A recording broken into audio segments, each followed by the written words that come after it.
السلام علیکم۔ کیا اس کے ناول پہ آپ سب کو ویلکم۔ ایک خوبصورت ناول پیش کر رہے ہیں جس کا نام ہے دل مبتلا کا وہ چارہ گر۔ ناول کی رائٹر ہیں عالیہ بخاری۔ چلیے چلتے ہیں ناول کی جانب۔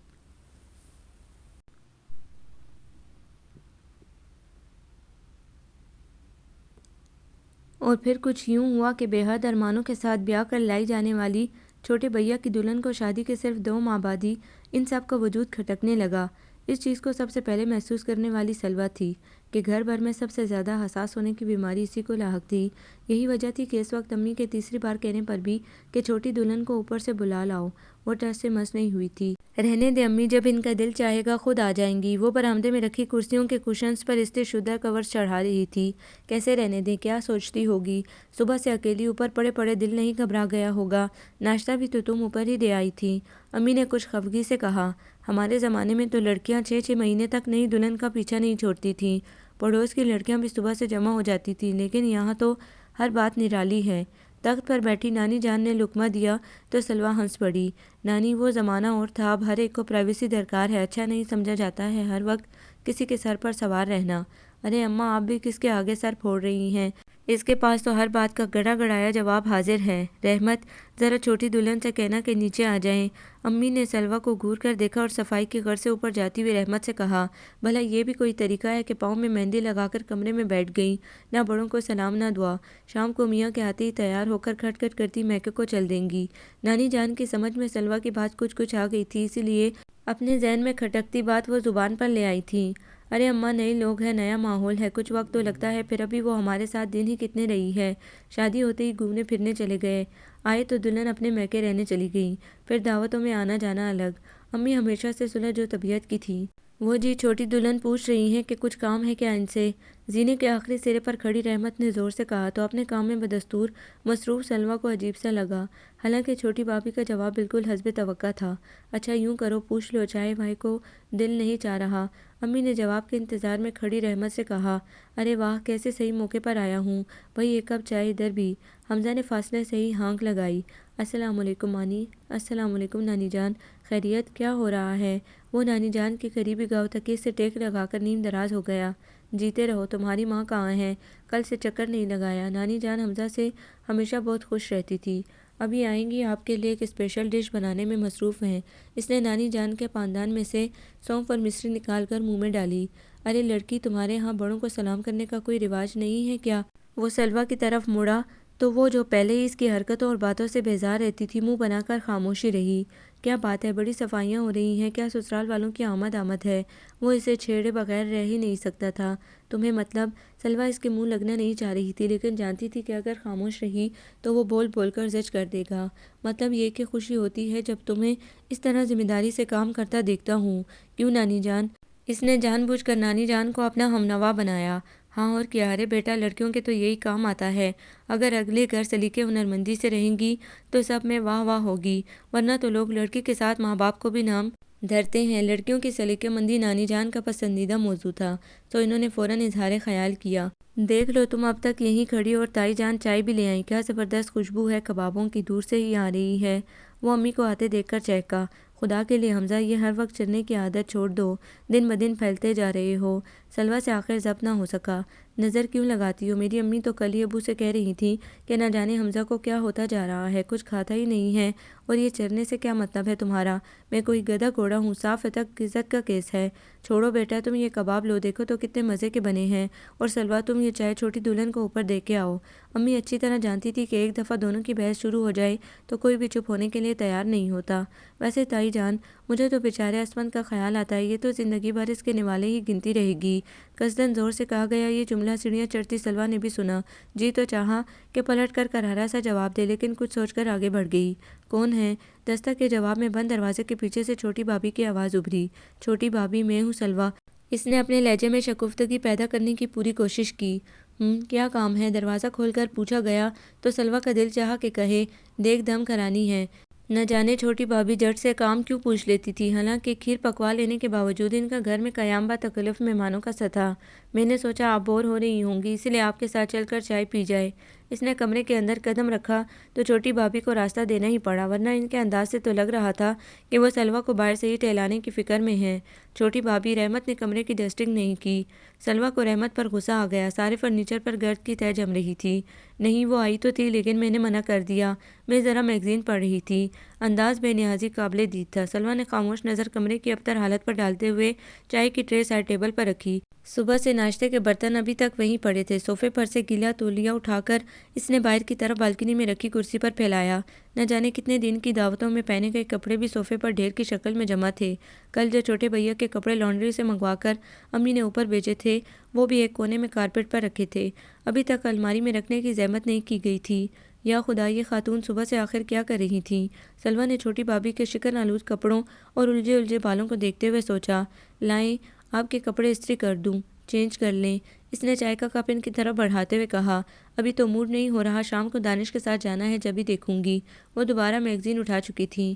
کیا پڑھ رہی ہیں چھوٹی بھابھی؟ کوئی خاص چیز ہے کیا؟ اسے کچھ نہ کچھ بات تو کرنی تھی، ورنہ فلمی میگزین کے ڈھیر دیکھ کر وہ ان کے ذوق کا تو بخوبی اندازہ کر چکی تھی۔ تم نیچے جاؤ تو یہ برتن لیتی جانا، چھوٹی بھابھی نے اس کی طرف دیکھے بغیر کہا تو اسے اپنی حد کا شدت سے احساس ہوا۔ وہ تو اپنے اور ان کے مابین رشتے کے لحاظ میں ان کا رویہ برداشت کر رہی تھی، ورنہ وہ بڑی خوددار لڑکی تھی، لہجے سے پہلے نگاہ کی تبدیلی بھانپ کر بہت پہلے چلی جاتی۔ اس نے خاموشی سے برتن سمیٹے اور باہر نکل آئی۔ اتنی جلدی اگر نیچے چلی جاتی تو لازماً امی کے سوالوں کا جواب دینا پڑتا، اس لیے برتن لاؤنج میں پڑی ٹیبل پر رکھ کر بڑی بھابھی کے کمرے میں چلی آئی۔ کمرہ خالی تھا۔ وہ آج صبح شینا کو لے کر اپنے میکے گئی تھی، شام تک واپسی تھی۔ شینا کے بغیر گھر کس قدر سونا لگ رہا ہے، ورنہ تو دن گزرنے کا پتہ بھی نہیں چلتا۔ بھتیجی کی شرارتوں کا خیال آتے اس کے چہرے پر مسکراہٹ دوڑ گئی۔ ڈریسنگ ٹیبل کے شیشے میں خود کو یوں مسکراتا دیکھ کر وہ بے ساختہ ہنس پڑی۔ کوئی جو آپ کو اس طرح خواہ مخواہ مسکراتا دیکھے تو یقیناً آپ کی ذہنی صحت کے بارے میں خاصا مشکوک ہو جائے گا، سلویٰ بی بی، اس نے خود سے کہا۔ باہر کھلنے والی کھڑکیوں کو بند کرنے کی غرض سے جو وہ آگے آئی تو برابر میں ابرار چچا کے گھر کی طرف سے مشترکہ باڑ عبور کر کے چچی جان آتی نظر آئیں۔ ان کے پیچھے بڑا سا ہاٹ پاٹ اٹھائے ہیرا تھی۔ گویا حمزہ کچھ غلط نہیں کہہ رہا تھا، چچی جان واقعی کوئی خاص چیز پکا کر لا رہی ہیں، اسی لیے یہ ہیرا کی بچی صبح سے غائب تھی۔ اس وقت ہیرا کی آمد نے چھوٹی بھابھی سے ملنے والی ساری کوفت مٹا دی تھی۔ وہ دونوں تو بچپن سے ایک جان دو قالب تھیں۔ سلویٰ نے نیچے کا رخ کیا۔ ابرار چچا ابو کے بچپن کے دوست تھے، دونوں کی دوستی مثالی تھی جو زندگی بھر کا ساتھ بنی رہی۔ گھر بھی قریب قریب بنوائے تھے۔ ان کے آپس کی محبت دونوں کے بیوی بچوں کو بھی ایک دوسرے کے بے حد قریب لے آئی تھی۔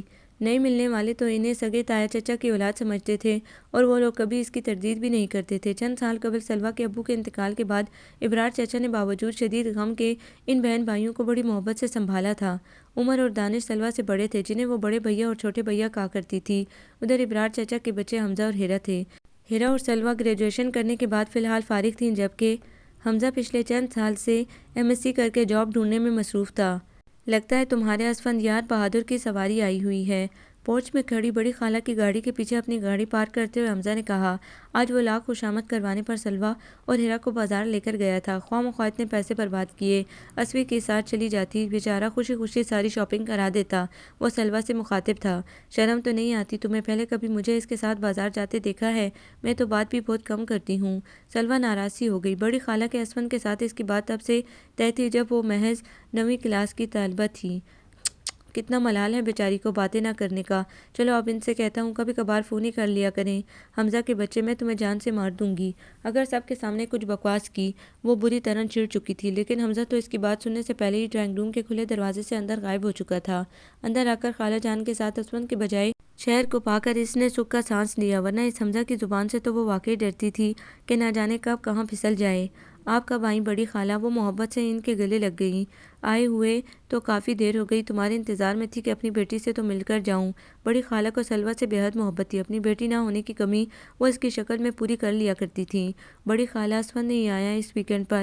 حمزہ نے کچھ حیرانی سے اسفند کے بارے میں پوچھا، جو شہر سے 45 کلومیٹر کے فاصلے پر ایک صنعتی یونٹ میں انجینئر تھا۔ نہیں بیٹا، رات اس کا فون آ گیا تھا، وہاں کام کچھ زیادہ ہے، بڑی خالہ نے جواب دیا۔ حمزہ، دانش بھائی اور اسفند کی دوستی کا مثلث بڑا پرانا تھا۔ حمزہ بھائی کہہ رہے تھے کہ اگلے مہینے سے ان کا ٹرانسفر آفس والے یہاں کے پروجیکٹ میں کر رہے ہیں۔ شہریار حمزہ کو بتانے لگا تو وہ ایک دم خوش ہو گیا۔ ارے واہ، پھر تو مزہ آ جائے گا۔ چلو سلویٰ، اب تم سب کو مٹھائی کھلانے کی تیاری کرو۔ اس طرح سب کے سامنے براہ راست حملے پر سلویٰ جز بز ہو کر رہ گئی، جبکہ باقی سب زور سے ہنس پڑے۔ بڑی خالہ، یہ کیک تو لیں، دیکھیں ہماری سلویٰ نے کتنا اچھا بنایا ہے۔ بڑی بھابھی نے چائے کے ساتھ خاصا اہتمام کر رکھا تھا۔ کتنی غنیمت ہے، بڑی بھابھی آج کل کے دور میں کتنا گل مل کر رہتی ہیں، لگتا ہی نہیں بالکل کہ غیر خاندان کی ہیں۔ سلویٰ نے انہیں دیکھتے ہوئے سوچا، ارے دانی گدے تو آخر ہوتا کہاں ہے آج کل؟ بھابھی نے طوطا بنا کر پنجرے میں قید کر دیا ہے۔ بیگم کی امرائی میں اندر آتے ہوئے چھوٹے بھیا حمزہ کے ہاتھوں اس عزت افزائی پر کچھ شرمندہ سے ہو گئے، جبکہ چھوٹی بھابھی کے چہرے کے تاثرات خاصے برہم نظر آ رہے تھے۔ وہ چھوٹی خالہ کو سلام کرتے ہوئے قدرے فاصلے پر رکھی کرسی پر بیٹھ گئی تھی۔ وہاں کیوں بیٹھ گئی چھوٹی دلہن، یہاں آ جاؤ، بڑی خالہ نے اپنائیت سے کہا۔ نہیں بس یہیں ٹھیک ہوں۔ وہ سسرال والوں کے ساتھ کم سے کم الفاظ میں بات کرنے پر یقین رکھتی تھی۔ نازیہ، کچھ لے لو، میں نکال کر دوں؟ بڑی بھابھی نے پلیٹ اٹھاتے ہوئے ان سے پوچھا۔ بس ایک کپ چائے دے دیں۔ آپ رہنے دیں بڑی بھابھی، میں بنا دیتی ہوں۔ سلویٰ نے ٹرالی کا رخ اپنی طرف موڑا۔ اس کو بہت برا لگا تھا چھوٹی بھابھی کا اس طرح کہنا، وہ خود اٹھ کر بھی اپنے لیے چائے بنا سکتی تھی، کوئی مہمان تو نہ تھی۔ اس نے خاموشی سے چائے ان کی طرف بڑھا دی۔ بڑی بھابھی اب دیگر لوازمات کے ساتھ حمزہ اور دانش بھائی وغیرہ کی طرف چلی گئی تھی، جو ڈرائنگ روم میں ہی ذرا ہٹ کر اپنی محفل جمائے ہوئے تھے۔ یہ ان میں بڑی خوبی تھی کہ ایک وقت میں گھر پر چاہے کتنے بھی لوگ جمع ہوں، وہ سب کا فرداً فرداً خود خیال رکھتی تھیں۔ شینا، یہاں آؤ میرے پاس، دیکھو تمہارے لیے کیا لائی ہوں۔ سلویٰ نے چھوٹی بھابھی کے قریب کھڑی 2 سالہ شینا کو آواز دی، جو مسلسل ان کے چمکتے ہوئے لباس کو چھونے کی فکر میں تھی اور وہ اس سے پہلو بچا رہی تھیں۔ اسفند کا یہی تبادلہ ہو جائے تو اللہ کا نام لے کر اس فرض کو بھی پورا کرو۔ نانی جان بڑی خالہ اور امی دونوں سے مخاطب تھیں۔ اماں، میں تو کب سے آرزو مند ہوں، خدا جلد سے جلد وہ مبارک گھڑی لائے۔ بڑی خالہ کے لہجے میں ان گنت ارمان چھپے تھے۔ ہاں آپا، میری تو خود اب سب سے بڑی خواہش یہی ہے، سلویٰ آپ کے سائے میں چلی جائے تو میری ساری فکر ختم ہو جائے گی۔ اس کے ابو کے بعد تو جیسے ساری ہمت ہی ختم ہو گئی ہے۔ امی کا آنسوؤں سے بھیگا فقرہ ذرا فاصلے پر بظاہر انجان بنی سلویٰ نے بھی سنا۔ ابو کا خیال آتے ہی باقی ساری باتیں جیسے پسے پوش چلی جاتی تھیں۔ کتنا پیار کرتے تھے، بڑی مشکل سے آنکھوں میں آتے پانی کو اس نے اندر ہی اندر اتارا۔ اللہ تمہیں اپنے بچوں کی ہزارہ خوشیاں دکھائے۔ سلویٰ تو میری اپنی بچی ہے، خبردار جو آئندہ ایسی کم ہمتی کی باتیں کی۔ بڑی خالہ نے پیار بھری خفگی جتائی۔ دانی، چھوٹی بھابھی کو شاید محبتوں کا یہ جذباتی منظر پسند نہیں آیا تھا۔ اوہ ہاں امی، ہمیں ذرا نازیہ کی امی کہاں جانا ہے، دیر ہو جائے گی، کھانے پر انتظار نہیں کیجیے گا۔ چائے کا بھرا کپ فوراً میز پر رکھ کر کھڑے ہوتے چھوٹے بھیا نے وہی رٹا رٹایا جملہ دہرایا جو آج کل تقریباً ہر شام کہا کرتے تھے۔ اوہ یہ کیا طریقہ ہے، یعنی مہمان حاضر اور میزبان غائب؟ کتنے دن بعد تو تم ہاتھ لگے ہو، تھوڑی دیر تو بیٹھو۔ حمزہ ناراض ہونے لگا۔ یار ابھی تو بہت ضروری جانا ہے، ایسا کرتے ہیں کہ کل فرصت سے بیٹھیں گے۔ اچھا بڑی خالہ اجازت دیں، اوکے شہری۔ وہ ایک سانس میں سب کو نپٹاتے باہر نکل گئے۔ چھوٹی بھابھی پہلے ہی جا چکی تھی۔ ان دونوں کے باہر جاتے ہی سلویٰ بھی ان کے پیچھے اٹھ کر آئی۔ وہ ہمیشہ سے جب کبھی بڑی بھابھی کو کہیں جانا ہوتا تھا تو انہیں ضرور دروازے تک چھوڑنے آتی تھی۔ اپنا یہی چلن اس نے چھوٹی بھابھی کے ساتھ بھی برقرار رکھا تھا۔ سمجھ میں نہیں آتا کہ ایک غیر لڑکے کو آپ کے گھر والوں نے اتنی لفٹ کیوں دے رکھی ہے۔ یہ چھوٹی بھابھی تھی جو اپنے پیچھے برآمدے میں آتی سلویٰ کے وجود سے بے خبر تھی۔ کم آن یار، حمزہ کوئی غیر نہیں، وہ تو چھوٹے بھیا نے کچھ کہنا چاہا۔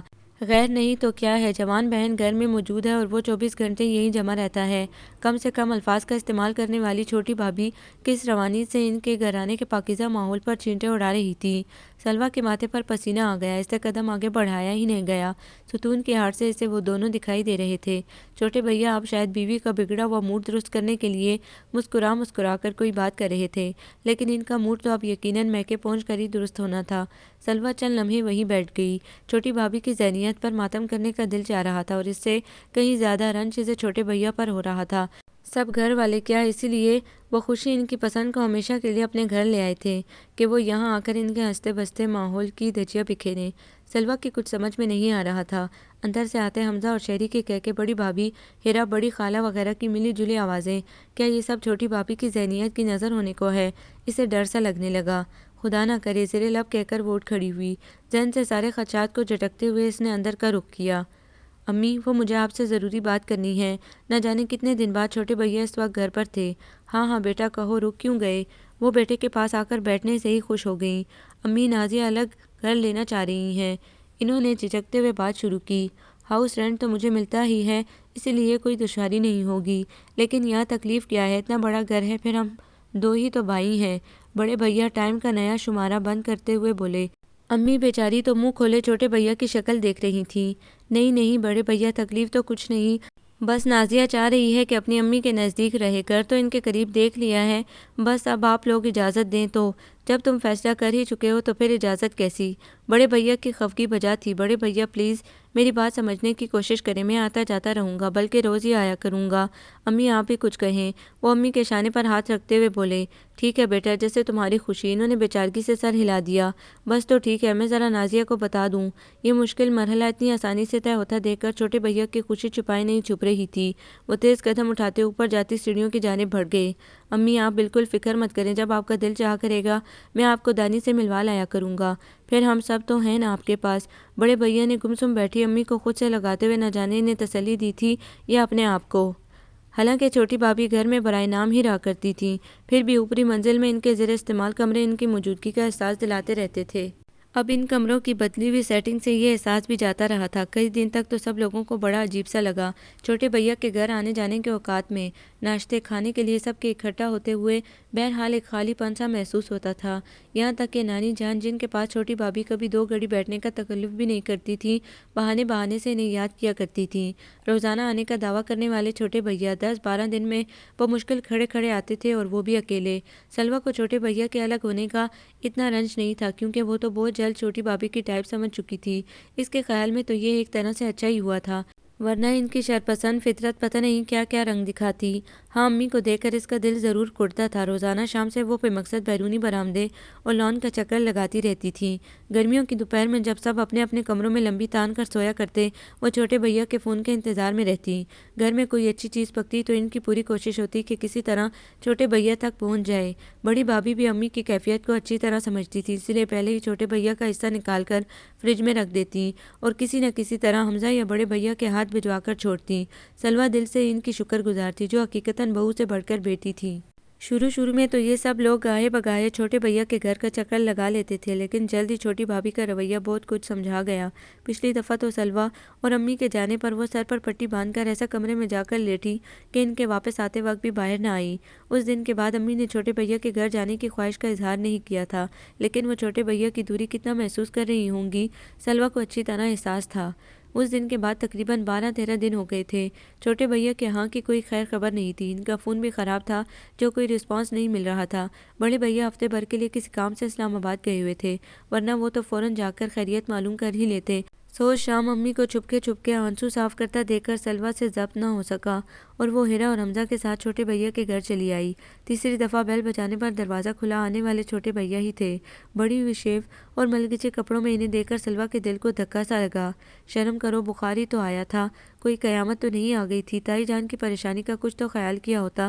تمہیں کیا ہو گیا ہے دانی؟ تم ایسے تو نہ تھے۔ حمزہ انتہائی تعصب کے ساتھ چھوٹے بھیا کو سرزنش کرتا ہوا اندر آ رہا تھا۔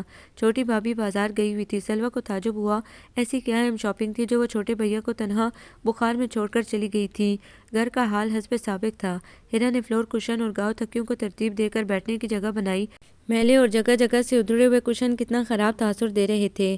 ڈائننگ ٹیبل پر جانے کب سے برتنوں کا انبار جمع تھا، ایسا لگتا تھا جیسے کچن سے سارے برتن رفتہ رفتہ یہاں آ گئے ہیں۔ سلویٰ نے سب کچھ سمیٹ کر کچن کا رخ کیا۔ ہیرا اس کے ساتھ تھی۔ قسم سے اتنا غصہ آ رہا ہے چھوٹی بھابھی پر کہ کیا بتاؤں۔ ہیرا بنائی ہوئی تھی۔ مت بتاؤ، پوچھ کون رہا ہے؟ سلویٰ نے برتن دھونے شروع کر دیے تھے۔ کیا نہ بتاؤں؟ ہیرا کچھ سمجھی نہیں۔ وہی جو تم کہنے جا رہی ہو کہ کیا بتاؤں۔ اس دفعہ سلویٰ کے ہنسنے پر ہیرا بری طرح چڑ گئی۔ مت ہنسو، مجھے واقعی بہت غصہ آ رہا ہے۔ جو ملی ہوتی نا صحیح کی ساس نندیں تو دماغ ٹھکانے پر آ چکے ہوتے چھوٹی بھابھی کے۔ وہ چائے دم کر رہی تھی۔ سمجھ میں نہیں آتا کہ آخر یہ چیز کیا ہے۔ چلو سسرال ان سے برداشت نہیں ہو رہی تھی، لیکن یہ تو اپنے شوہر اور گھر کی بھی نہیں ہے۔ ہیرا مسلسل بولے جا رہی تھی۔ چھوڑو ہیرا، دل جلانے سے فائدہ، ہم تو چھوٹے بھیا کی خوشی میں خوش ہیں، سلویٰ نے نرمی سے کہا اور کچن سے باہر کا رخ کیا۔ اور چھوٹے بھیا کتنے خوش ہیں، یہ صاف صاف دکھائی دے رہا ہے۔ ہیرا کے جملے پر سلویٰ نے مڑ کر ایک نظر دیکھا، مگر منہ سے کچھ کہا نہیں۔ چائے کی ٹرے اٹھائی، وہ بھی جھنجھلاتی ہوئی اس کے پیچھے لاؤنج میں چل دی۔ سلویٰ امی سے کہنا فکر مند نہ ہوا کرے، میں 1-2 دن میں ضرور آؤں گا انشاءاللہ۔ چھوٹے بھیا نے گیٹ سے نکلتی سلویٰ سے کہا، تم رہنے دو، ویسے بھی تمہاری طبیعت ٹھیک نہیں ہے، میں کل تائی جان کو لے کر آؤں گا تم سے ملانے۔ حمزہ نے گاڑی کا لاک کھولتے ہوئے کہا، چھوٹے بھیا اپنا خیال رکھا کریں۔ نہ چاہتے ہوئے بھی سلویٰ کی آواز بھیگ گئی تھی۔ چھوٹے بھیا نے مسکراتے ہوئے اس کے سر پر ہاتھ رکھا کہ ایک دم ہی ایک بہت جانی پہچانی سی گاڑی بالکل ان کے قریب آ کر رک گئی۔ ڈرائیونگ سیٹ پر اسمن بیٹھا تھا، اس کے ساتھ اگلی سیٹ پر چھوٹی بھابھی کی بہن نازش اور پیچھے وہ خود تھی۔ اسمی ان لوگوں کے ساتھ کیسے؟ ذرا دیر کے لیے تو سلویٰ کچھ سمجھ نہ سکی۔ لگتا ہے مصروفیت بہت بڑھ گئی ہے جو نظر ہی نہیں آتے ہو ہماری طرف۔ حمزہ کے لہجے میں بڑی کاٹ تھی۔ اسمن دانش کے پاس آئے تھے، مجھے کچھ ضروری چیزیں لینی تھی، اسی لیے ان کے ساتھ چلے گئے۔ چھوٹی بھابھی نہ جانے کیوں صفائی پیش کر رہی تھی، ورنہ اسفند کے چہرے کی سرشاری اور نازش کی فاتحانہ مسکراہٹ کسی تشریح کی محتاج نہیں تھی۔ اف توبہ دانش بھائی، اسفی نے تو اپنی شاپنگ کرا دی کہ ہم دونوں تنگ آ گئے۔ سارے انداز گہری بے تکلفی لیے ہوئے تھے۔ چلو سلویٰ، ہیرا، گاڑی میں بیٹھو، دیر ہو رہی ہے۔ تائی جان فکر مند ہو رہی ہوں کہ اپنی مذاق میں کہی گئی بات حمزہ کو یاد آ گئی۔ اس کی ہمت نہیں ہو رہی تھی سلویٰ کی طرف دیکھنے کی۔ رکو تو، ابھی تو ڈھنگ سے ملے بھی نہیں۔ اسفند نے جی مٹانے کے لیے شاید حمزہ کو روکنا چاہا، جتنا مل لیے بہت ہے، ویسے بھی تمہاری دلچسپیوں میں ہم اس پیڑ لگ رہے ہیں۔ حمزہ نے گاڑی آگے بڑھا دی۔ اتنی گہری خاموشی چھائی ہوئی تھی گاڑی میں، جیسے کہنے کے لیے کسی کے پاس کچھ بھی نہیں رہ گیا ہو۔ سلویٰ تو بالکل خالی ذہنی کی کیفیت میں تھی۔ جو کچھ اس نے دیکھا اور محسوس کیا تھا وہ سب اتنا واضح تھا کہ اسے کسی قسم کی کوئی خوش فہمی نہیں رہ گئی تھی۔ ایسا ہرگز نہیں تھا کہ وہ اسفند سے کسی لازوال عشق کی دعوے دار تھی، لیکن نوعمری سے ایک نام اس کے وجود کے ساتھ وابستہ ہو کر بہرحال ایک نقش ضرور دل پر قائم کر چکا تھا۔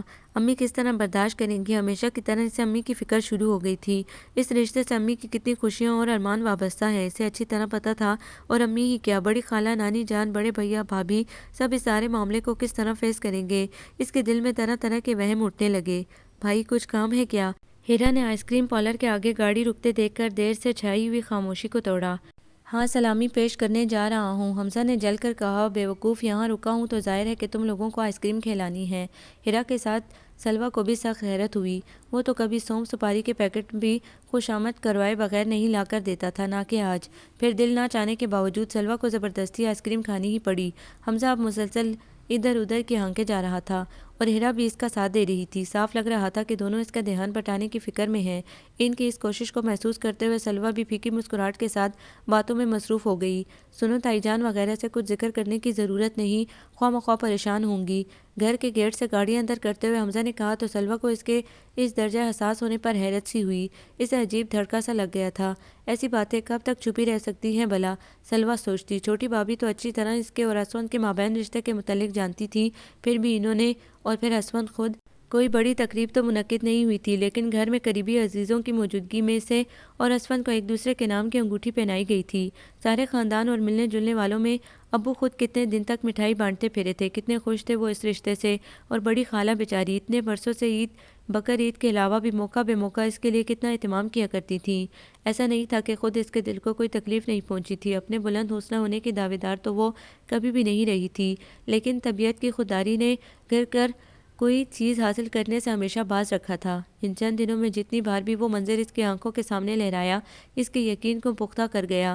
اسفند اب اس کا نہیں رہا تھا، پتہ نہیں وہ پہلے بھی کبھی اس کا تھا یا برسوں سے محض ایک گمان تھا۔ وہ انگلی میں پڑی انگوٹھی پر نظر جمائے سوچتی رہی۔ اسے اب سب سے زیادہ فکر امی کی تھی۔ چھوٹے بھیا اور بھابھی کے رویے نے ویسے ہی انہیں دل برداشتہ کر دیا تھا، اور یہ متوقع دکھ، یا اللہ میری امی کو سلامت رکھنا، انہیں کچھ نہ ہو، تو بڑا غفور الرحیم ہے۔ پتہ نہیں دن میں کتنی دفعہ بھیگی پلکوں کے ساتھ اس کا دل یہ دعا کرتا۔ ویسے بھی ابو کے انتقال کے بعد وہ امی کے لیے حد درجہ حساس ہو گئی تھی۔ ابرار چچا کے لان میں داخل ہوتے ہوئے اسے غیر معمولی خاموشی کا احساس ہوا۔ آج صبح سے ہیرا کا چکر نہیں لگا تھا، ورنہ وہ تو اس کو بہت کم اکیلے چھوڑا کرتی تھی۔ سلویٰ کو اس کی محبت کی دل سے قدر تھی۔ حمزہ البتہ آج کل نظر بہت کم آتا تھا، اور جب ہوتا تب بھی اس کا رویہ سلویٰ کو سخت حیرت میں مبتلا کر دیتا۔ اس کی وہ جملے بازی، بات بات میں اسے زج کیے رکھنا، کچھ بھی نہیں رہا تھا، بہت نرمی سے دو چار ادھر ادھر کی باتیں کر کے چل دیتا۔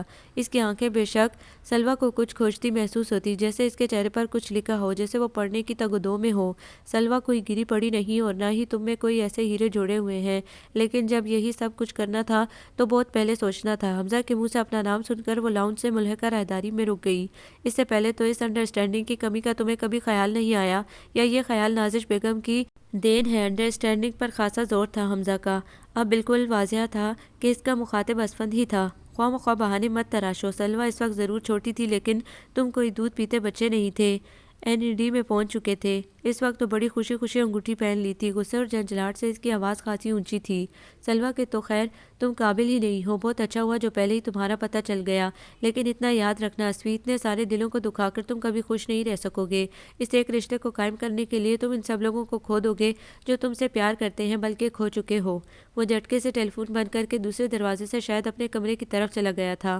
گمسم سی کھڑی سلویٰ بھی جیسے یکدم ہوش میں آ گئی۔ اس کا دل چاہا کہ آگے بڑھ کر حمزہ کے قدم چوم لے۔ ٹھکرائے جانے کا دل شکن احساس جو چھپکے روح کو گھائل کیے دے رہا تھا، یک بار کی مٹ گیا تھا۔ اب اسے اپنا آپ بڑا ہلکا محسوس ہو رہا تھا۔ حمزہ نے اس کے لیے اسفند کی کوئی خوشامد نہیں کی۔ سلویٰ کو یہ بہت اچھا لگا تھا۔ حمزہ نے وہ سب کچھ کہہ دیا تھا جو وہ خود اسفند تو کیا کسی کے بھی آگے کہہ نہیں پاتی۔ اس کا چہرہ آنسوں سے تر ہو رہا تھا، لیکن ان آنسوں نے دل و جان کی ساری کثافت دھو ڈالی تھی۔ وہ چہرہ صاف کرتے ہوئے مسکرا دی، اندر کی پوری سچائی لیے، اور پھر وہ دھماکہ ہو ہی گیا جس کا انتظار کئی دن سے تھا۔ نانی جان کے کئی دفعہ فون کرانے پر آج بڑی خالہ اکیلی ہی رکشے میں آئی تھی، اور جب سے آئی تھی نانی جان کے کمرے میں ہی تھی۔ سلویٰ نے انہیں اپنے کمرے کی کھڑکی سے آتے دیکھ لیا تھا۔ بڑی بھابھی نے ایک دفعہ آ کر جھانکا بھی، لیکن وہ تکیے میں منہ دیکھ کر سوتی بن گئی۔ حالانکہ اپنے طور پر اب وہ کچھ مطمئن ہی تھی، لیکن امی اور نانی جان کا خیال اس کے دل میں اندیشے جگا رہا تھا۔ کیا کروں اماں، اسوی ایک سے لاکھ مان کر نہیں دے رہا۔ پتہ نہیں کیا پٹی پڑھائی ہے اس منحوس نے، اب تو دھمکیوں پر اتر آیا ہے۔ بڑی خالہ جب سے آئی تھی مسلسل رو رہی تھی، اسی لیے کہتی تھی اتنی لمبی منگنی مت چلاؤ، اب آنکھوں میں سے شرم لحاظ سب اٹھ چکا ہے، لیکن تم نے ایک نہ سنی۔ نانی بڑی خالہ سے سخت ناراض ہو چکی تھی۔ اماں میں تو سوچ بھی نہیں سکتی تھی کہ اسوی ایسا کرے گا، میرے تو فرشتوں کو بھی خبر نہ ہوئی کب وہ اتنا آگے نکل گیا۔ بڑی خالہ بار بار آنکھیں صاف کرتی، تمہارا کیا بگڑا، تمہارے لیے تو بیٹے نے بہو کا انتظام کر دیا ہے، مشکل تو ہم پر آئی ہے، ہم کس کس کے آگے اپنی بچی کی صفائی پیش کریں گے۔ نانی جان نے ٹھنڈی سانس لی، ان کی ضعیف چہرے پر کرب اور بیچارگی کا احساس پھیلا ہوا تھا۔ امی خدا کے لیے ایسے کیوں خاموش ہو گئی ہیں؟ دیکھیے گا ہماری سلویٰ کی قسمت کتنی اچھی نکلے گی انشاءاللہ۔ بڑی بھابھی نے امی کے شانے پر اپنا بازو رکھا تو انہوں نے لمبی سی سانس کھینچ کر بہو کی طرف دیکھا۔ کتنی ویرانی تھی ان کی آنکھوں میں، ذرا دیر میں وہ بالکل پیلی پڑ چکی تھی۔ میں مجرم ہوں اپنی بہن کی بھی اور تم سب کی بھی، خدایا مجھے موت کیوں نہیں آ گئی، اس سے پہلے کیا کیا خواب نہیں دیکھے تھے میں نے۔ بڑی خالہ کے ہاتھوں سے ضبط کا دامن بالکل چھوٹ چکا تھا۔ صبر کریں بڑی خالہ، یہ سب تقدیر کے کھیل ہیں، اس طرح خود کو ہلکان کرنے سے فائدہ۔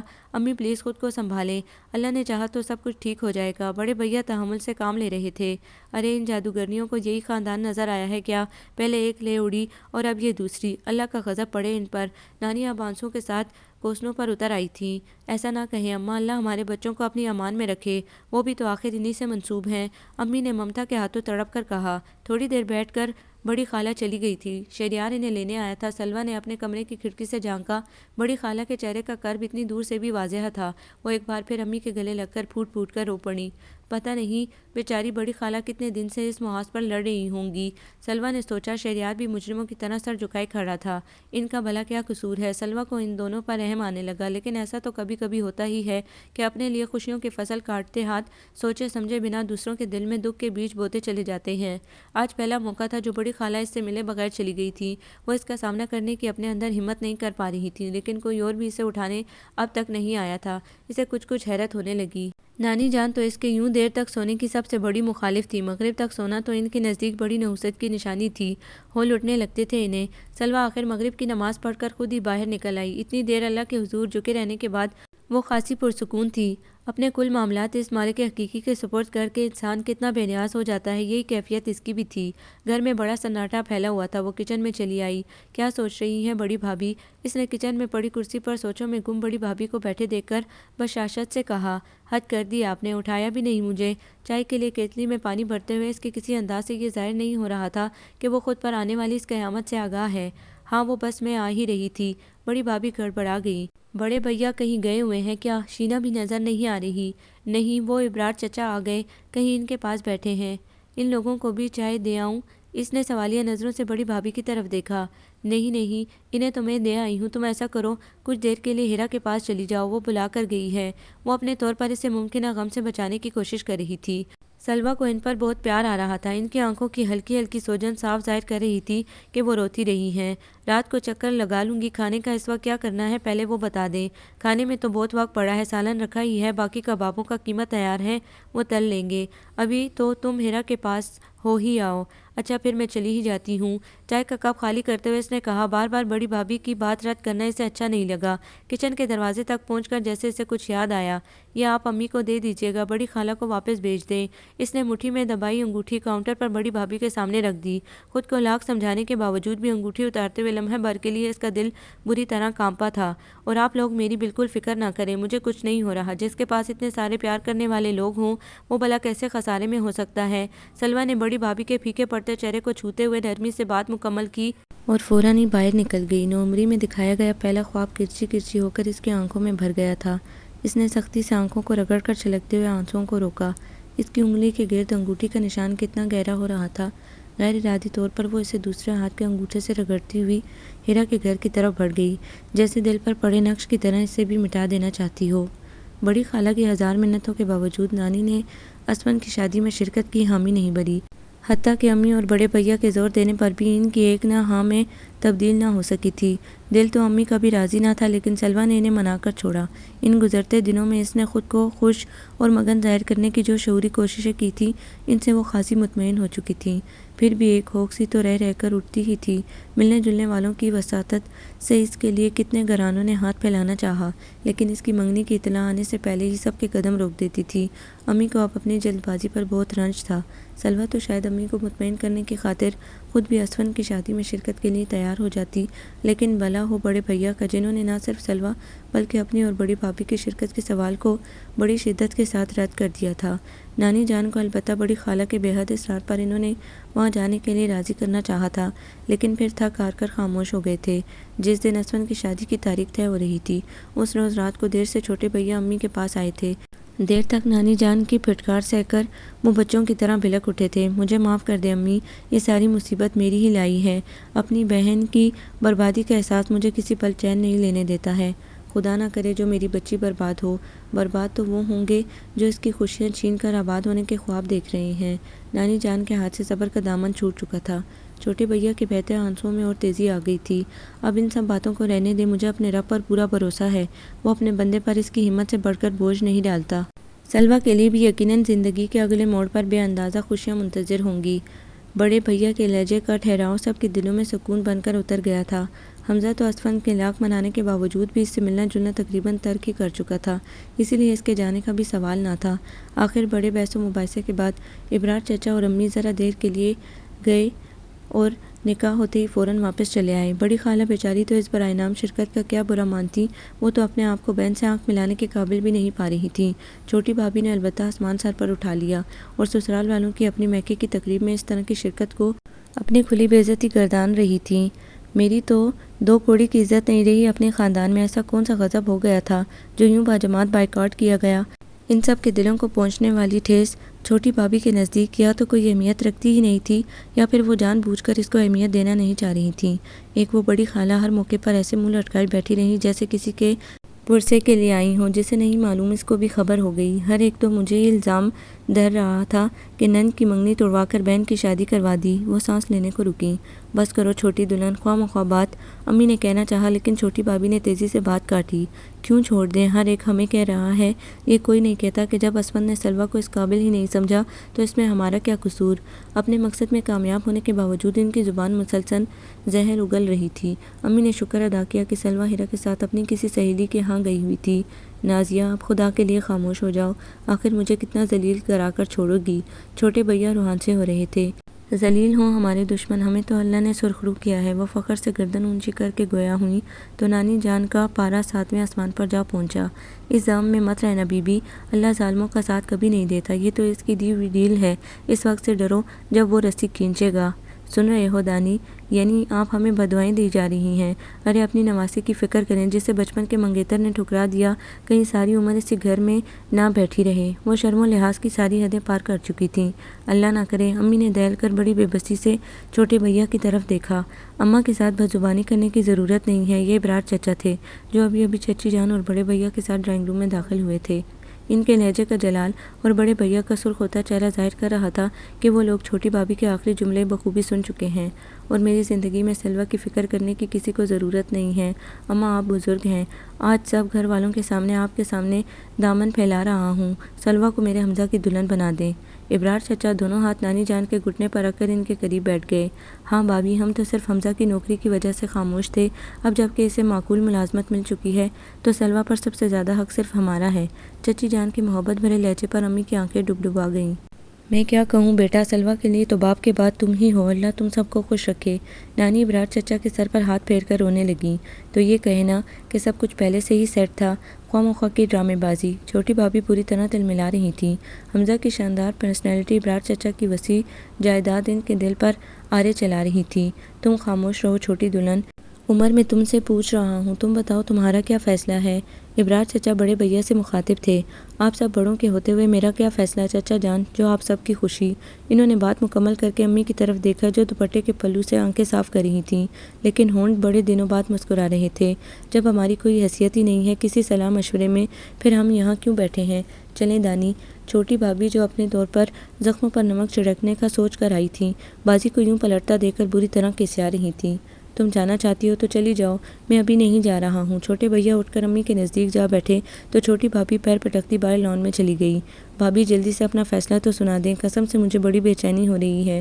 چچی جان نے بچوں کی سی بے صبری سے کہا تو سبھی بے ساختہ ہنس پڑے۔ سلویٰ تمہاری ہی ہے، اس سے زیادہ کیا خوش قسمتی ہوگی کہ اسے تمہاری اور ابرار بھائی کی شفقت نصیب ہو، اللہ آپ سب کو مبارک کرے۔ لیکن ابرار بھائی، حمزہ اور سلویٰ سے پوچھنا بھی تو ضروری ہے، میرا خیال تھا کہ تھوڑا وقت اور گزر جانے دیتے۔ امی نے استفہامیہ نظروں سے ابرار چچا کی طرف دیکھا، ویسے اب وہ پوری طرح مطمئن نظر آ رہی تھیں۔ چھوٹی بھابھی کی زہریلی باتوں سے چہرے پر پڑنے والا عکس اب مٹ چکا تھا۔ آپ بالکل ٹھیک کہہ رہی ہیں بھابھی، میں تو خود 2-3 مہینے بعد اس ذکر کو چھیڑتا، حالانکہ آپ کی یہ چہیتی بھاوش تو پہلے دن سے میرے کان کھا رہی تھی، لیکن اس وقت تو دانی کی دلہن کی لمبی زبان نے مجھے مجبور کر دیا۔ وہ ہوتی کون ہے ہماری بچی کی ہنسی اڑانے والی؟ ابرار چچا نے بات کے اختتام پر دانش کی طرف غصے بھری نظروں سے دیکھا جو پہلے ہی شرمندگی سے سر جھکائے بیٹھے تھے۔ خیر ایک طرح سے اچھا ہی ہوا، انہیں بھی آئینہ دکھانا ضروری تھا۔ رہی حمزہ کی رضامندی تو اس کی 100% خوشی اس رشتے میں شامل ہے، ہم اسی کی خواہش پر اس قابل ہوئے کہ آپ کے آگے اپنا دامن پھیلا سکیں۔ ابرار چچا نے خوشی خوشی انکشاف کیا، بس مجھے اطمینان ہو گیا ہے، اب آپ چاہے کتنے دن بعد باقاعدہ کوئی رسم کریں، سلویٰ میرے حمزہ کی دلہن بنے گی انشاءاللہ۔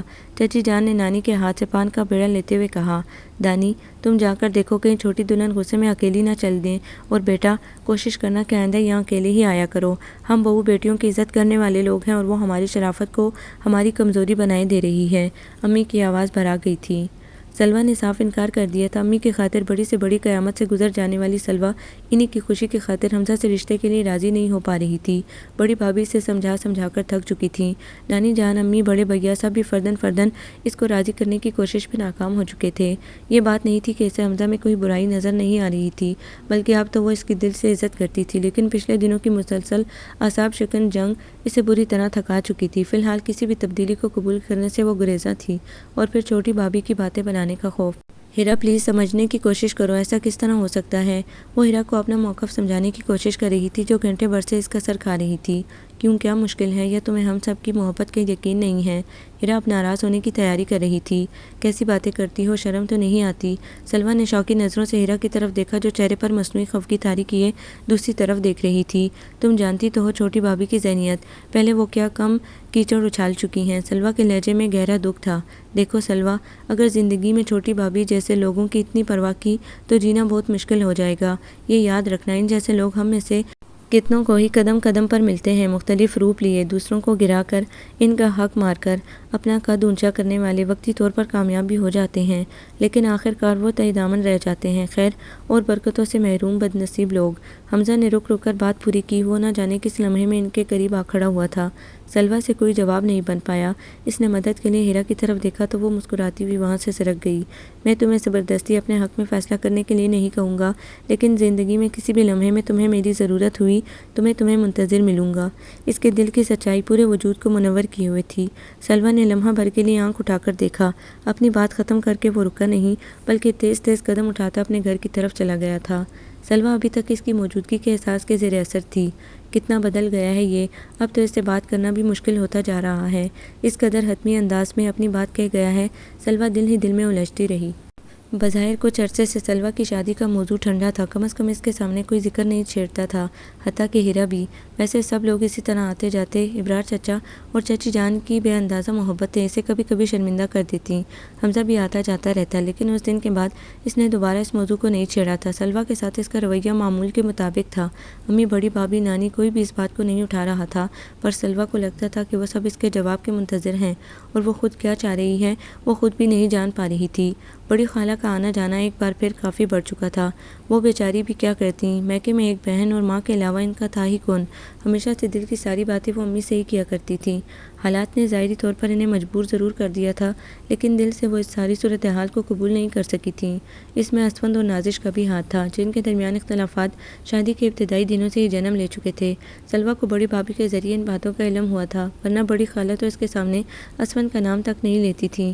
سلویٰ سے انہیں دل کی گہرائیوں سے شرمندگی محسوس ہوتی تھی۔ کچھ بھی ہے جہاں آرا، اپنے کیے کو نبھانا ہی شرفا کا قاعدہ ہے۔ جیسی بھی ہے تمہارے گھر کی عزت ہے، اسفند کو سمجھاؤ، کیا زمانے کو بار بار تماشا دکھائے گا؟ نانی لہجے میں خفگی لیے بڑی خالہ سے مخاطب تھیں۔ اماں، اسفی کی طبیعت سے آپ اچھی طرح تو آگاہ ہیں، وہ بھلا میرے سمجھانے میں آنے والا ہے؟ ہمیشہ کا ضدی اور غصے میں تو اس کو اپنا ہوش نہیں رہتا ہے۔ بڑی خالہ بیٹے سے سخت نالاں ہو رہی تھی۔ آخر چاہ کیا رہی ہیں نازش، آپ بٹھا کر پوچھیں تو صحیح۔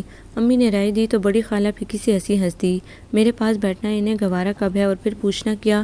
وہی اپنی بڑی بہن کے نقش قدم پر چلنا ہے۔ روزانہ چیخ چیخ کر سناتی ہے کہ الگ گھر لینا ہے، یہاں اس کا دم گھٹتا ہے، تو پھر الگ کر دو، دیر کس بات کی ہے؟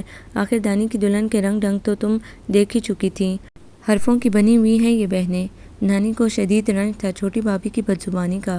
میری بلا سے تو آج الگ گھر لے لیں، میں تو شکر کا کلمہ پڑھوں گی، جیسا میرے گھر کا چین سکون برباد ہوا ہے، اللہ کسی کا نہ کرے۔ لیکن سارا مسئلہ تو اسفی کا ہے اماں، وہ تو آگ بگولا ہو جاتا ہے ذکر کے آتے ہی۔ اب تو اس نے صاف کہہ دیا ہے کہ رہنا ہے تو اسی گھر میں رہنا ہوگا، ورنہ جب دل چاہے اپنے میکے چلی جائے۔ بڑی خالہ نے ماں اور بہن کو صاف صاف بتانا مناسب سمجھا۔ اصل میں اسفی اور دانی کی طبیعتوں میں زمین آسمان کا فرق ہے۔ دانی کی طبیعت میں شروع سے جھکاؤ ہے، اسی لیے جیسے تیسے نبھائے چلا جا رہا ہے، جبکہ اسفی نے تو سب کو جھکانا ہی چاہا، ہمیشہ بچپن سے ہی ضدی قہری ہے۔ نانی جان نے بالکل صحیح تجزیہ کیا، اوپر سے بیوی بھی ایسی ملی ہے کہ ان ساری صفات میں اس سے بھی 2 ہاتھ آگے ہے۔ سچ اماں، مجھے تو یہ بیل منڈے چڑھتی نظر نہیں آتی۔ بڑی خالہ بالکل مایوس ہو رہی تھیں۔ ایسا نہ کہیں آپا، اللہ سب کے بچوں کو شاد آباد رکھے، اسفی کو سنبھلنا ہی پڑے گا۔ آخر گھر بار اس طرح تنے اور بات بات پر مسائل کھڑے کر لینے سے تو نہیں چلتے۔ امی شینا کو بیڈ پر لٹاتے ہوئے بولیں، جو ان کی گود میں ہی سو گئی تھیں۔ اپنے کیے کا کیا علاج؟ اسفی نے خود اپنے پاؤں پر کلہاڑی ماری ہے، اس کے لیے تو بڑے ٹھنڈے مزاج اور سلیقے سبھاؤ والی لڑکی کی ضرورت تھی۔ یہاں تو یہ حال ہے کہ بہو بیگم گھر میں دلچسپی لینا تو درکنار، میاں کی ضرورت کی چیزوں سے بھی بالکل لاپرواہ ہیں۔ میں اگر اس کے جوتے کپڑے کسی دن تیار نہ رکھ سکوں تو اس دن ایک اور نیا محاذ کھل جاتا ہے۔ میری تو بات بات پر عزت اتارنے کے در پہ رہتی ہے۔ بڑی خالہ رونے لگیں۔ بس آپا صبر کریں، اللہ بہتری کرے گا۔ امی نے پانی کا گلاس بڑی خالہ کو دیتے ہوئے اپنی گلی آنکھیں خشک کیں۔ منہ سے کچھ نہیں کہتی تھی، لیکن ان سے زیادہ اس دل کی لگی کو کون سمجھ سکتا تھا۔ دن ایک جیسے انداز میں گزر رہے تھے کہ ہیرا کے لیے ایک اچھے سے رشتے کی آمد نے زندگی میں ہلچل پیدا کر دی۔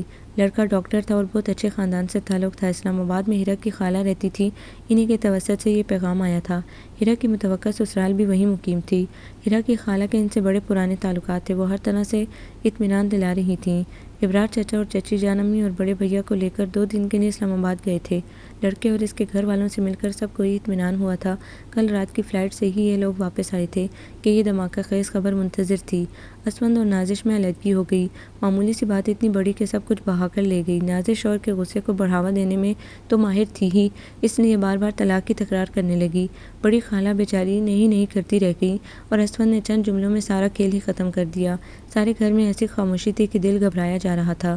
بڑی خالہ کی طبیعت خاصی خراب ہو گئی تھی، بلڈ پریشر ان کا پہلے ہی ہائی رہتا تھا۔ نانی جان، امی، بڑے بھیا، بڑی بھابھی انہیں دیکھنے گئے تھے۔ نانی جان چند روز کے لیے وہیں رک گئی تھیں۔ واپسی پر سب بہت خاموش تھے۔ ان کے خاندان میں طلاق جیسا واقعہ پہلے کبھی نہیں ہوا تھا، سبھی کو بے حد رنج تھا۔ اسفند امی سے لپٹ کر بہت رویا۔ بڑی بھابھی بتا رہی تھی۔ سلویٰ نے سنا لیکن خاموش رہی۔ اصفی کی ذہنی حالت ٹھیک نہیں ہے، بہت اپسیٹ ہو رہا ہے، چند مہینوں میں اس قدر کمزور ہو گیا کہ میں ایک لمحے کے لیے تو پہچان بھی نہیں سکی۔ وہ تو حمزہ نے اس کو سنبھال رکھا ہے، نہیں تو جانے کیا کر بیٹھے۔ اس کی خاموشی سے قطع نظر بڑی بھابھی بولتی رہیں۔ اب کرنے کے لیے کیا رہ گیا ہے جو کریں گے؟ سلویٰ نے تلخی سے سوچا۔ چھوٹے بھیا بھی آئے بیٹھے تھے، وہ اپنی سسرال میں مچی قیامت کا حال سنا رہے تھے۔ نازش بہت شرمندہ ہے، رو رو کر اس کا برا حال ہے۔ پھر باپ اور بڑے بھائیوں نے بھی کوئی ہمدردی نہیں کی، بلکہ اچھی طرح خبر لی ہے اس کی۔ اللہ بچیوں کے نصیب اچھے کرے، کسی کی بنا کر نہ بگاڑے۔ امی دل گرفتہ ہو رہی تھیں۔ امی، وہ نازیہ بہت شرمندہ ہے، آپ سے اور سب گھر والوں سے معافی مانگنے آنا چاہ رہی ہے۔ انہوں نے ذرا رکتے ہوئے کہا تو امی خاموش سی ہو گئیں۔ آنے دیں امی، دیکھیں دانی کی خاطر کتنا عرصہ ہو گیا ہے اسے پریشان رہتے رہتے۔ بڑی بھابھی نے امی کے پاس بیٹھتے ہوئے دیور کی طرفداری کی تو انہوں نے اس بات میں سر ہلا دیا۔ بہت شکریہ بھابھی، پتہ نہیں خدا کو ہماری کیا ادا بھائی جو ہمارے گھر میں آپ آ گئیں، ورنہ تو اس گھر کا شیرازہ بالکل بکھر جاتا۔ چھوٹے بھیا ممنون ہو رہے تھے تو وہ دھیرے سے ہنس پڑی، معصوم اور بے ریا ہنسی۔ نہیں بڑی بھابھی، اب یہ ممکن نہیں۔ سلویٰ کے لہجے میں قطعیت تھی۔ بڑی خالہ اور اسفند کے بار بار آنے سے اسے کچھ شبہ تو ہو رہا تھا، اور اب کل شام جس طرح اسفند اسے خاموش نگاہوں سے تکے جا رہا تھا وہ خاصی الجھن میں تھی۔ دیکھو اب جب کہ ٹوٹے ہوئے رشتے جوڑے جا سکتے ہیں تو اس میں حرج ہی کیا ہے؟ وہ شاید اسے قائل کرنے کے ارادے سے آئی تھیں۔ میں کوئی بازار میں رکھی بے جان شے نہیں ہوں جسے اسفندیار صاحب ایک دفعہ ریجیکٹ کر گئے اور گھر جا کر خیال آیا تو دوبارہ خریدنے آ گئے۔ بالوں کو چہرے سے ہٹاتے ہوئے وہ بہت حساس ہو رہی تھی۔ سلویٰ میری بہن، خواہ مخواہ کی انا پرستی اچھی نہیں ہوتی۔ اپنے دل کی خوشی کا خیال کرو، ذرا سی ضد کے پیچھے کیوں خود کو کانٹوں پر گھسیٹتی ہو؟ بھابھی یہ ذرا سی بات نہیں، اور آپ اچھی طرح جانتی ہیں کہ میں کبھی بھی ضدی نہیں رہی ہوں، لیکن یہ اب نہیں ہو سکتا، چاہے اسفند سونے کا بن کر بھی آ جائے۔ اپنی حد تک کا وہ احساس جسے وہ بڑی مشکل سے تھپک تھپک کر سلا چکی تھی پوری شدت سے جاگ اٹھا تھا۔ ٹھنڈے دل سے سوچو، دیکھو حمزہ کے لیے ابرار چچا اور چچی جان کے لاکھ اصرار کے باوجود کسی نے تم پر زور نہیں ڈالا۔ اب تک وہ کتنے صبر سے تمہارے جواب کے انتظار میں ہیں، حالانکہ ہم سب کو حمزہ کتنا پسند ہے۔ اچھی طرح سوچ لو میری جان، زندگی اس طرح نہیں گزر سکتی، کسی دباؤ کے بغیر فیصلہ کرو۔ یقین ماننا اگر تم نے اصفی کے حق میں فیصلہ دیا تو بھی ابرار چچا اور چچی جان تمہاری خوشی میں خوش ہونے والے لوگ ہیں۔ بڑی بھابھی دیر تک اسے سمجھاتی رہیں اور وہ سر جھکائے خاموش بیٹھی رہی۔ فجر کی نماز پڑھ کر سلویٰ دوبارہ لیٹ گئی۔ رات دیر تک بڑی بھابھی کی کہی گئی باتوں میں دماغ الجھا رہا تھا۔ اس نے اب کچھ دیر سونا چاہ رہی تھی، لیکن نیند نہ آنے کی وجہ سے ذرا ہی دیر میں اکتا کر لان میں نکل آئی۔ ٹھنڈی فرد بخش ہوا کتنی اچھی لگ رہی تھی، اسے اپنا آپ ہلکا پھلکا محسوس ہونے لگا۔ چپل ایک طرف رکھے وہ مزے سے ننگے پاؤں ہی ٹہل رہی تھی کہ حمزہ اپنے لان سے نکل کر اس طرف آتے دکھائی دیا۔ کیا بات ہے، آج تم بڑے بھیا کے ساتھ واک پر نہیں گئے؟ نہ جانے بڑی بھابھی کی باتوں کا اثر تھا یا کیا، وہ اسے نظر ملا کر بات نہ کر پائی۔ ہاں، وہ آج میری آنکھ دیر سے کھلی، بڑے بھیا تو نکل ہی گئے تھے، تم دکھائی دیں تو اس طرف چلا آیا۔ وہ کافی سنجیدہ لگ رہا تھا۔ چند لمحے خاموشی کی نظر ہو گئے۔ سلویٰ کی سمجھ میں نہیں آ رہا تھا کہ کیا کرے، اٹھ کر جانا بھی اچھا نہیں لگ رہا تھا، اور بات تو وہ اب اس سے بہت سوچ سمجھ کر کرتی تھی۔ سنو سلویٰ، حمزہ نے گھاس کے تنکے سے کھیلتے ہوئے اسے مخاطب کیا، اصفی واپس آ گیا ہے۔ اس نے جواباً حمزہ کی طرف ایسے دیکھا جیسے پوچھ رہی ہو کہ پھر میں کیا کروں، اور دوسرے لمحے واپس سر جھکا لیا۔ آپا کے ذریعے تم سے ایک درخواست کی تھی جو شاید تمہیں اچھی نہیں لگی تھی، اس لیے تم نے اس کا کوئی جواب نہیں دیا۔ اب اصفی تمہارا خواہشمند ہے، مجھے یہ بات کل ہی پتہ چلی ہے۔ اس نے ذرا رک کر سلویٰ کی طرف دیکھا۔ سلویٰ، تم بہت اچھی لڑکی ہو، بلکہ میرے حساب سے تو تم سے زیادہ اچھی کوئی لڑکی ہو ہی نہیں سکتی۔ وہ دھیرے سے ہنسا۔ بچپن سے تمہاری عادتوں سے اچھی طرح واقف ہوں، تم کسی کو اپنی ذات سے دکھ نہیں دینا چاہتی ہو، تمہیں ابا سے بہت محبت ہے، بلکہ ہم سب سے ہی بہت لگاؤ ہے، لیکن خدارا اس محبت پر اپنے دل کی خوشی کو قربان مت کر دینا۔ تمہیں ہمیشہ سے بہت شوق ہے دوسروں کو خوش کرنے کے لیے اپنے دل کو مار لینے کا۔ اتنا کہہ کر وہ اٹھ کھڑا ہوا تھا۔ حمزہ، سلویٰ کی آواز پر اس کے بڑھتے ہوئے قدم رک گئے۔ حمزہ، پتہ نہیں تم مجھے کیا سمجھ بیٹھے ہو، لیکن یہ طے ہے کہ کوئی بھی انسان اپنی ذات سے سب کو خوش نہیں رکھ سکتا ہے۔ میں کوئی فرشتہ نہیں، بہرحال بہت کمزور انسان ہوں۔ اب جب کہ تقدیر میری جولی میں خوشیوں کے پھول ڈال رہی ہے تو میں کیسے دامن جھٹک دوں؟ اس کا مضبوط لہجہ حمزہ کو حیرت میں ڈالے دے رہا تھا۔ تم نے کہا تھا نا کہ تم ہر لمحے میرے منتظر ہو، تو آج اس لمحے تمہارا انتظار ختم ہوا۔